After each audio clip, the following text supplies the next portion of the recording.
Fala pessoal, tudo bem? Em mais uma sequência de vídeos, como prometido a mim mesmo, de que esse ano de 2026 eu iria produzir alguns conteúdos, conteúdo pessoal, acadêmico, inclusive a fins de registros de alguns conteúdos que tenham me inteirado e que tenham me debruçado. Comumente estou colocando os links nos meus perfis de Instagram e WhatsApp e num canal qual eu tenho como hobby no YouTube chamado Empresa na Linha. Mas dentro dessa temática toda, eu gostaria de destacar que os temas não se resumem tão somente à seara trabalhista, até porque na pós-graduação em que estou me adentrando, vários são os tópicos a serem discutidos e analisados, inclusive subtópicos que se comunicam com outras searas do direito e tenho notado uma certa pobreza de conteúdo com relação à ligação entre direito penal e direito trabalhista, do qual quem é da área trabalhista costuma chamar de direito laboral, né? São sinônimos. Então, o tema que eu venho trazer hoje aqui, a fim de registro, chama-se revitimização primária, secundária e terciária, uma correlação da área criminológica ao direito do trabalho. A criminologia ela é uma vertente da área penal, ela não se confunde com o direito penal. Ela complementa o direito penal, o direito processual penal, então ela é uma interdisciplina, tá bom? Mas para não ficar na discussão tão dogmática, tão teórica, e adentrar já ao nosso tema, basicamente o nosso vídeo é uma reflexão dessa comunicação, desse tema revitimização, que é um tema estudado na criminologia, da seara penal, e trazer essa comunicação desse tema para a seara trabalhista, uma seara a qual temos notado que também tende e vem a ocorrer. Bacana? Lembrando também que nós nos dedicamos à prevenção e estruturação de departamento pessoal, recursos humanos, gestão estratégica ali da seara de pessoas dentro do empreendedorismo, mas para não ficar nessa ênfase da nossa mentoria, a qual costumamos oferecer, hoje o conteúdo é mais voltado ao conteúdo teórico, né? Até foi algumas críticas que recebemos aí nos vídeos anteriores, então dessa forma vamos abordar com um aprofundamento um pouco mais teórico e menos comercial. Se você é estudante, advogado, entusiasta da área, me conhece ou tem algum apreço, comenta, compartilha, dá aquele apoio moral, que é super importante isso, tá? Já adentrando ao vídeo, dedico o registro a meus familiares, pai, mãe, irmãos, em especial minha esposa e meu filho, tá bom? Grande abraço, vamos lá. Então, especialmente dentro da criminologia e da vitimologia, que também ocorre com muita frequência no direito do trabalho, como assim na REI. Esse tema é chamado revitimização. E o ponto central aqui é simples. A pessoa sofre uma vez e depois sofre novamente dentro do próprio sistema, beleza? Para a gente entender um pouco mais, a gente vai abordar em um prisma criminológico dentro da seara penal e depois a gente faz a comunicação ali na seara laboral, beleza? Na seara trabalhista. Então vamos lá. Dentro da criminologia, a revitimização é dividida em três espécies: a primária, a secundária e a terciária. A primária é aquela situação ali que ocorre já na origem. Vou colocar aqui, por exemplo, a situação de abuso sexual ou alguma situação que envolva estupro, alguma situação que envolva ali alguma vergonha e dignidade pessoal. Bacana? Então, para facilitar o raciocínio, a vítima, quando sofre ali o estupro ou abuso sexual, já naquele momento ali do crime em que está a ocorrer, ela já está ali sendo colocada a uma situação vexatória, além da violação, né? E essa narrativa hipotética de um caso exemplar que ocorre em nossa sociedade é chamado de revitimização primária, ou seja, é a violência ali em si a ocorrer. Agora, a revitimização secundária é aquela quando o próprio sistema recoloca a vítima como, mais uma vez, ali, na situação aqui, perdão. Revitimização secundária é quando o próprio sistema coloca a vítima, mais uma vez ali, no afã da violência. Então, é quando, por exemplo, os nossos sistemas de controle informais, os nossos órgãos de poder público, exigem que a vítima relate, narre, repense, relembre aquela violência primária que ela sofreu, aquela revitimização primária, beleza? Então aqui estou a narrar a revitimização secundária, que é quando a polícia, o delegado de polícia que vai registrar o boletim, que vai registrar ali o crime, pede para a vítima narrar, ou mesmo quando o próprio Ministério Público ali inquire, ou quando há alguma atuação no judiciário, quando o juiz vem a perguntar mais de uma vez ali questões que trazem à vítima ali um certo desconforto. Então, tratei da revitimização primária, revitimização secundária, e agora eu vou tratar da revitimização terciária. Bacana? A terciária, pessoal, é a consequência social, é a estigmatização, a exclusão, a dificuldade de reinserção. Por exemplo, a vítima que sofre o abuso sexual, a vítima que sofre do ato criminoso de estupro, ele carrega um estigma em si. E qualquer apontamento social ali no âmbito em que ela convive, familiar, profissional, religioso, educacional, enfim, qualquer ato ali que relembre a ela, ou que aponte, que comente, causa a ela um terceiro sofrimento. Então, para facilitar o raciocínio, é um sofrimento sofrido pela terceira vez, beleza? Então a vítima não sofre apenas o fato, ela passa a sofrer do sistema e da sociedade. Então, para ela seria melhor apagar, deletar tal lembrança do passado. Obviamente que isso seria muito bom e fácil se pudéssemos fazer como seres humanos, o que não ocorre.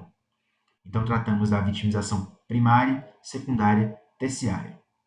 Beleza. Para facilitar ainda mais o raciocínio. Na seara penal, isso é muito visível e, como eu disse no início, é um tema estudado pela criminologia, pelo tópico vitimologia. E na seara penal, que é a seara genérica de observação do tópico, essa vitimologia ela acontece principalmente nos casos em que citei violência doméstica ou abuso sexual, beleza? Geralmente são crimes que maculam e mancham ali a imagem, a honra, a dignidade da pessoa. Pode ter outra hipótese? Pode, mas no momento que eu estou lembrando são essas duas situações: violência doméstica e abuso sexual. Então, mesmo com a existência de leis protetivas, Lei Maria da Penha, e a escuta especializada em depoimento pessoal, que é quando há necessidade de que adote-se alguns procedimentos em especiais para oitiva ali da vítima, mesmo que haja tal previsão legal de proteção nesses casos em que citei, ainda assim há um problema estrutural. Então, mesmo com a adoção desses formulários, protocolos e técnicas de escuta, a vítima ainda sofre, passa a sofrer. E, pessoalmente afirmando, o que me causou incômodo para trazer o tema é a seguinte situação. A vítima passa por esse desconforto primário, terciário, secundário, e não é comum vermos nas delegacias prontuários e formulários com perguntas e respostas já pré-feitas, a fim de evitar que a vítima narre certas situações. Por exemplo, para a vítima narrar que teve a violação ali carnal, a conjunção carnal, isso é constrangedor. E, humanamente falando, por que não se adotar um formulário, um prontuário, um quiz de respostas, ali em que a vítima apenas marque e não precise narrar? Vejamos, senhores e senhoras, antes das críticas, eu não estou defendendo a abolição da normativa processual penal. Não. Eu estou defendendo que é necessário, em pleno século XXI, quarta revolução industrial, com a numerosa possibilidade tecnológica de se colher um depoimento, uma acusação, isso não é adotado. Então, há sim aquela questão obrigatória de colocar a vítima frente a frente com o representante do poder público. E, ao meu ver, dentro do estudo de direitos humanos, na nossa observação e capacitação pós-graduanda, isso vem a manchar a honra e torturar a dignidade da vítima. Então, dentro do processo penal, no artigo 6º ali em específico, há a previsão da colheita ali do relato da vítima. Pois bem, creio que vocês devem estar entendendo a minha abordagem. Estou tendo que tomar cautela com alguns tópicos aqui do meu roteiro, mas é um raciocínio bastante acentuado e que poucos profissionais da seara criminal, inclusive da trabalhista, tendem a observar. Inclusive na seara trabalhista é bastante benéfico que a vítima, que o reclamante ali se faça presente. Inclusive, o próprio magistrado defende a oitiva presencial, né? Isso a gente tem acompanhado bastante nas nossas atuações e estudos. Seja para fazer acordo, seja para buscar transparência, o que a gente está defendendo não é, de novo, rechaçar isso, mas sim proteger a vítima de um eventual sofrimento. Bacana? Então, explicação prática dentro da seara penal, como todos bem conhecem. A vítima conta o fato na delegacia, depois relata novamente no processo, depois, em sede de audiência, revive os mesmos traumas ali que foram presenciados na primária, e depois do processo todo, ainda tem que conviver com aquela maculação terciária. O caso Mariana Ferrer é um exemplo muito prático disso, em que houve a exposição da vítima, a tentativa de desqualificação dela, a inversão da posição processual em colocar que ela colaborou com o ato criminoso, e ela passa a ser julgada como copartícipe do crime. Isso é chamado de revitimização institucional. Bacana? Agora, a transição em que é de nossa responsabilidade fazer tal intercomunicação de temas penal e seara trabalhista. Vamos lá. Revitimização no trabalho. aqui eu não estou trabalhando da judicialização trabalhista, beleza? Estou tratando da vitimização ali no ambiente de trabalho. Então, observa-se que ela começa antes mesmo da ação judicial. Um exemplo, no mercado de trabalho. Uma pessoa passa por um problema em uma empresa, sai desgastada, sai ali com um potencial burnout, um sonho ao qual ela enterra, uma carreira profissional a qual ela desiste, por alguma questão que venha a ter ocorrido ali no ambiente de trabalho. E aí ela procura outro emprego. O que acontece, pessoal?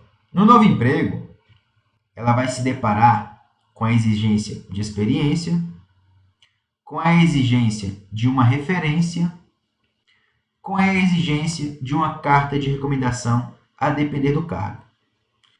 Para quem não está entendendo muito bem, e é comum que haja profissionais na seara trabalhista, na seara jurídica e na seara criminal, é comum, tá bom? Sem preconceito, sem xenofobia, sem discriminação. É comum que haja profissionais que não atuaram ou não tiveram a possibilidade de atuar como empregado, como CLT ou mesmo como empregador. Então é comum que quando vai haver a contratação, que o contratante exija uma referência, um contato do antigo contratante, ou que se há ali a previsão de um contrato anterior na carteira de trabalho, que esse novo contratante peça para esse proponente empregado que ele indique o contato do antigo empregador. Aí há a incidência novamente da vitimização. Tema discutido e discorrido com extenuidade na seara penal e que aqui na seara trabalhista tem sido tratada com pouco caso. Veja bem, eu não estou tratando da vedação de exigência de experiência, ali no artigo 442-A da CLT, que veio com a nova reforma trabalhista. Eu estou tratando de que há a vitimização na prática escancarada aos olhos nus dos profissionais, advogados, juízes, procuradores do Ministério Público do Trabalho, enfim. Então, a crítica é realista. Isso é ignorado. E o trabalhador sofre nas mesmas escalas: primária, secundária, terciária e, como narrei, na revitimização institucional, que é quando ali ocorre a judicialização. De uma reclamação, pode-se colocar assim. Então, o trabalhador sofre rejeição, é desacreditado, é excluído, são resultados da revitimização. Bacana? Agora vamos tratar da revitimização na audiência trabalhista. Só para complementar e voltar um pouquinho atrás. Eu tratei da revitimização no mercado de trabalho. E isso, inclusive, é um impedimento a que esse profissional venha a ter plenitude, venha a ter dignidade em uma nova contratação. Não são poucos os profissionais que, ao se depararem com a situação desgastante anterior, procuram apoio psicológico, terapêutico, psiquiátrico, para tentar quebrar esse impedimento de almejar uma nova oportunidade. E é bastante constrangedor você ter que ir a um novo emprego e ter que, para angariar aquela vaga, trazer uma referência histórica anterior que ali macule a sua dignidade. Ora, se você teve ponto positivo, bom desempenho, se aquilo ali eleva o seu ego, a sua moral, valoriza a sua dignidade, obviamente que você vai querer compartilhar com um novo contratante. Mas se dentro dessa situação ocorre o que eu falei, nunca que o trabalhador vai querer compartilhar, nunca que o colaborador vai querer contribuir com tal informação. Vejamos. Agora vamos finalizar a abordagem de atuação no mercado de trabalho e vamos adentrar na revitimização dentro da judicialização trabalhista. Vamos para o ponto mais sensível, que é a audiência trabalhista. Bacana? É o ponto em que maior há a observância e a incidência dessa revitimização, esse fator de comunicação em que nós estamos trazendo o vídeo entre direito penal, com o estudo da criminologia, vitimologia e com a seara trabalhista, sinônimo seara laboral.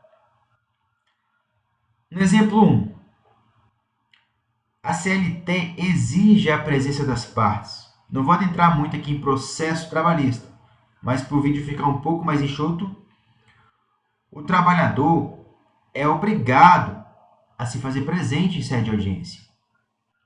Tá, mas com as novas regulamentações, há necessidade de que se faça audiência via virtual? Sim, mas com o findar da pandemia, tem se adotado pelas varas de trabalho, pessoal, a presença tênue do reclamante.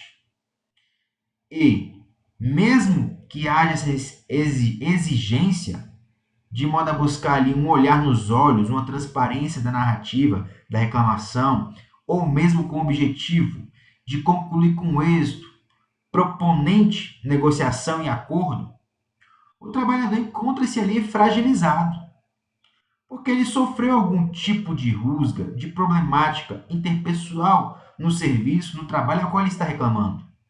Não me importa se é um desgaste financeiro, psicológico, comportamental, hierárquico, moral, não me importa. Mas esse trabalhador, inclusive com a sua inferioridade ante ao empregador, pela sua vulnerabilidade, pela sua hipossuficiência, pela sua falta de domínio técnico, legal, científico, intelectual, enfim, ele é colocado e tem mérito para isso como um ser, uma parte ali dessa relação jurídica, como um ser fragilizado.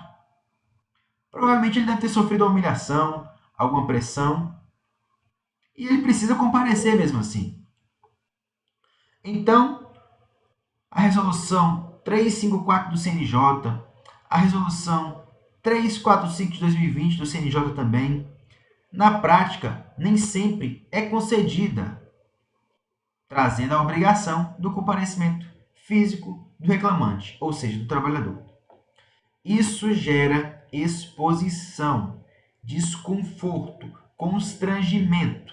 Então, sim, há uma comunicação do tema revitimização tão discutido, tão desgastado na seara penalista, aqui na seara trabalhista.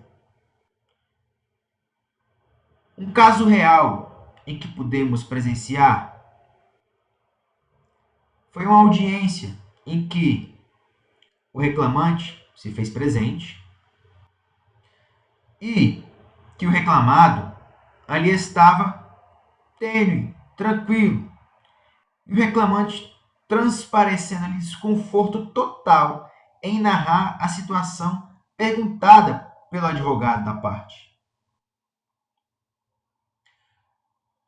A testemunha sabia mais da vida do reclamante. Uma situação de exposição de fatos pessoais. Houve tentativa de desqualificação. E aí, urge naquela problemática humana pessoal, de deixar de discutir o direito e o magistrado ter que puxar a condução ali da análise jurídica a fim de se evitar o atingir pessoal entre as partes. Bacana? Acho que deu para facilitar bastante para vocês que esse problema ocorre na seara trabalhista. Um exemplo que pode ocorrer dentro do ambiente de trabalho. Agora vamos concluir a questão judicial, vamos partir para outra análise. Agora vamos tratar da análise dentro do trabalho em si, dentro da atuação do operário, do trabalhador, do empregado, entre os seus colegas, entre o ambiente de trabalho. Bacana? A empresa não intervém. Por exemplo, um novo contratado tem uma fama tal, os colegas de trabalho sabem que aconteceu tal situação com ele, ou veio à tona que anteriormente em uma empresa anterior ocorreu algum fato insatisfatório, e aí essa notícia se espalha no novo ambiente de trabalho. O conflito se repete novamente. O ambiente se torna hostil. A rádio peão, poucos sabem o que é rádio peão. A rádio peão torna-se fator primordial para a pulverização dessa situação entre os colaboradores. E isso chega aos ouvidos do supervisor hierárquico, do encarregado, do gerente, do responsável técnico, do analista, e nada é tomado a cabo ou a resolução da situação. E aquele trabalhador vem a sofrer de novo. Ah, mas você está colocando isso como assédio moral? Um assédio moral coletivo? Dependendo da sua análise, se enquadraria sim. Mas não se deixe perder. Estou fazendo uma comunicação de dois temas. A vitimização na seara penal e aqui na seara trabalhista. Há uma conexão com o tema, sim, como podemos detectar. E a empresa, tem obrigação de ter um ambiente adequado e que tenha um ambiente com procedimentos, métodos aliados à resolução de tal situação. Na grande maioria das vezes, nos deparamos com empresas desorganizadas, sem controle, sem gestão, em que inclusive não há um canal de comunicação seguro entre os colaboradores e o setor responsável pela tomada de decisão. O problema não está somente no sistema. O problema está na falta de estrutura. A própria lei anticorrupção coobriga o empregador, o dono do negócio, de ter um canal de denúncia, um canal de abrigo ao trabalhador. Inclusive, a adoção desse canal é uma prevenção de que tal empregador vinha a ser responsabilizado por alguma situação complexa. Por exemplo, o trabalhador está sofrendo preconceito, discriminação, estigma pelos amigos, colegas de trabalho. E se a empresa não toma fato disso, se a empresa não toma atitude ante essa situação, ou se não tem tal procedimento registrado que procurou ali resolver, ela vai sofrer uma penalização sim. Ela vai sofrer uma penalização.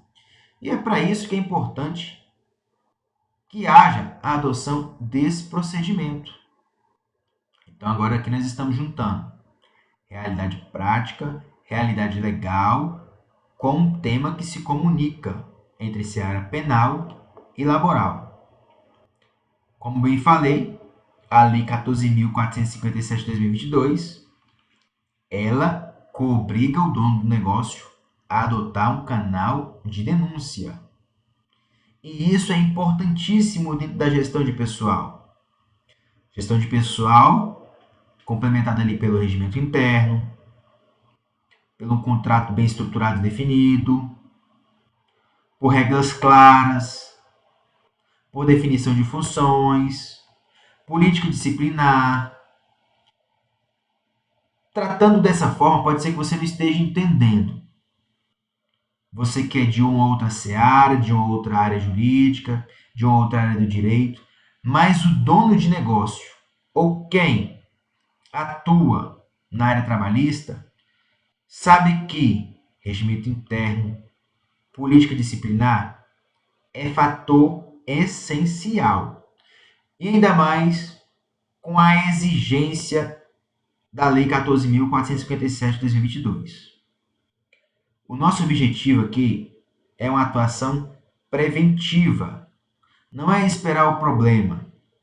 Não é atuar só no processo. É organizar antes. E como bem falei, não estou levantando bandeira de marketing nenhum.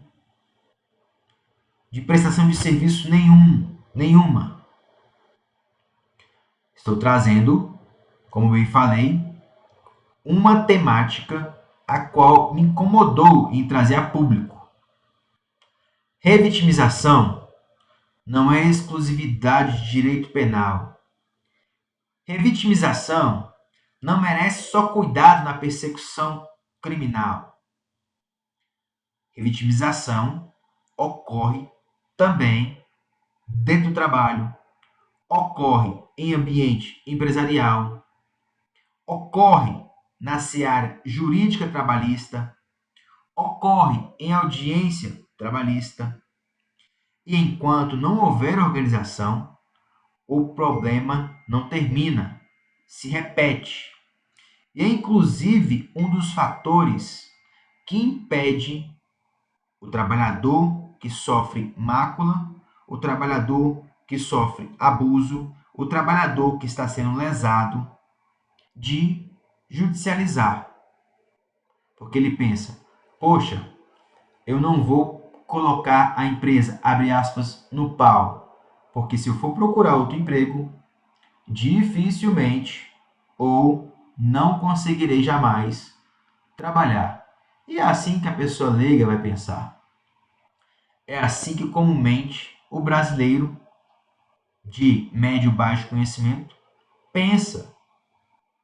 Inclusive, já me deparei com pessoas com ensino superior em áreas específicas, com esse temor de judicializar e ter a possibilidade de trabalhar na mesma atuação ali sepultada por uma mancha que ele entende ficar estigmatizada em seu currículo extra-profissional, intrapessoal.